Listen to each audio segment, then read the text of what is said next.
আপনারা যারা খাবার খেতে খুব পছন্দ করেন তারা অবশ্যই এই জায়গাটায় আসবেন। আজকে এমন একটা জায়গায় আসলাম যেখানে আসলে আপনারা আপনাদের পছন্দের মোস্ট দুইটা কাজই করতে পারবেন। একটা হচ্ছে খুব সুন্দর সুন্দর চমৎকার চমৎকার ছবি তোলা, আর একটা হচ্ছে মজার মজার খাবার দাবার। তো যাই হোক, আজকে আমরা কোথায় গেলাম, কি কি খেলাম, আর সবকিছুই কিন্তু থাকছে আমার এই ভিডিওতে। সো হ্যালো এভরিওয়ান, আসসালামু আলাইকুম। কেমন আছেন সবাই? কে কোথা থেকে আমার ভিডিওটা দেখছেন অবশ্যই জানাবেন। আর আমাদের সাভারের আশেপাশে যারা আছেন, যারা এই জায়গাটা চিনে থাকেন, তারা তো অবশ্যই একটা করে কমেন্ট করবেন। আর যারা এখনো যাননি তারা অবশ্যই আমার এই ভিডিওটা দেখে চলে যাবেন।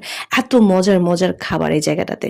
তো যাই হোক, আমি হঠাৎ করে প্ল্যান করে চলে গেলাম বাসার বাচ্চা কাচ্চা সবাইকে নিয়ে এই রেস্টুরেন্টে। শুরুতেই আমরা আমাদের পছন্দ মতো একটা একটা প্লেসে বসলাম, তারপরেই আমাদেরকে এই রিফ্রেশিং একটা ড্রিঙ্কস দিয়ে গেল, যে ড্রিঙ্কসটা খেতে খুবই অসাধারণ লেগেছে, একটু অন্যরকম লেগেছে আমার কাছে। অ্যাজ ইউজুয়াল কোনো ড্রিঙ্কস না। তো যাই হোক, আমরা সবাই মিলে মজা করছিলাম আর খাবারের জন্য ওয়েট করছি কখন খাবার আসবে। তো খাবার দাবার কিন্তু এরই মাঝে আমরা অর্ডার করে ফেলেছি। আজকে আমরা মজার একটা খাবার খাবো যেটা খুবই ফেমাস। ড্রিঙ্কস খেতে না খেতেই আমাদের খাবার কিন্তু অলরেডি চলে আসছে। এত চমৎকার ডেকোরেশন ছিল, প্ল্যাটারটা খুব সুন্দরভাবে সাজিয়েছে। আর এই তো উপরের এই কাবাবগুলা দেখে আর লোভ সামলানো যাচ্ছিল না। সাথে কিন্তু একটা রায়তা ছিল, একটা সস ছিল, কাবাব ছিল। আমি ভেবেছিলাম একটু সুন্দর করে ভিডিও টিডিও করে আপনাদের সাথে শেয়ার করব, কিন্তু খাবার আসার সাথে সাথে বাচ্চা কাচ্চা সবাই আমরা ভিডিও করার কথা মনেই ছিল না, খাওয়া দাওয়া শুরু করে দিয়েছি। দেখে এতটা লোভনীয় লাগছিল। তারপরেই তো আমরা খাচ্ছিলাম, খাওয়ার পরেও দেখলাম যে খাবারটা আসলেই মজা, খুবই অসাধারণ ছিল। তো আমি শুরুতে এই কাবাবটা ট্রাই করছিলাম, কারণ কাবাবটা আমার কাছে বেশি লোভনীয় লাগছিল। তো আসলেই তাই, দেখতে যতটা সুন্দর, খেতেও কিন্তু খুবই অসাধারণ লাগছিল। আমি কাবাবটা ট্রাই করার জন্য একটু রায়তা নিয়েছিলাম।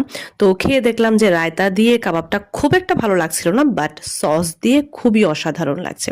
তো এই তো আর দেরি না করে আমি আমার জন্য একটা প্লেট তুলে নিচ্ছি। সবার আগে সবাই তো ওই প্লেটার থেকেই খাচ্ছিল, আমি আমার জন্য একটা প্লেট সার্ভ করে নিচ্ছি, যেটাতে আমি একটু ভিডিও করব ভাবছিলাম, কিন্তু ভাইরে ভাই, খাবার দাবার মুখে দেওয়ার পর আর ভিডিও করার কথা একেবারেই মাথায় ছিল না।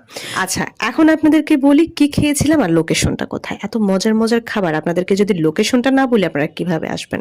এটা কিন্তু আমার বাসার খুব কাছে, আমি যেহেতু সাভারে থাকি। তো আজকে গিয়েছিলাম সাভার থানা স্ট্যান্ডের মুক্তির মোড় স্যাফরন রেস্টুরেন্টে, যেখানে গিয়ে আমরা খেয়েছিলাম অ্যারাবিয়ান খ্যাপচা। আর যেটার প্ল্যাটারটা ছিল আমাদের 1:3 প্ল্যাটার ছিল। তো খুবই অসাধারণ ছিল, চিকেনটাও খুব ওয়েল কুক ছিল, এবং কাবাবটা খুবই মজার ছিল। কাবাবটা খুবই মজার ছিল। তো যাই হোক, সবাই মজা টজা করে খেয়ে দিয়ে এখন আমাদের খাবার দাবার শেষ। তো এখন আমরা খেয়ে দিয়ে বাসায় চলে আসবো, কিন্তু আমার বাচ্চাদের অবস্থা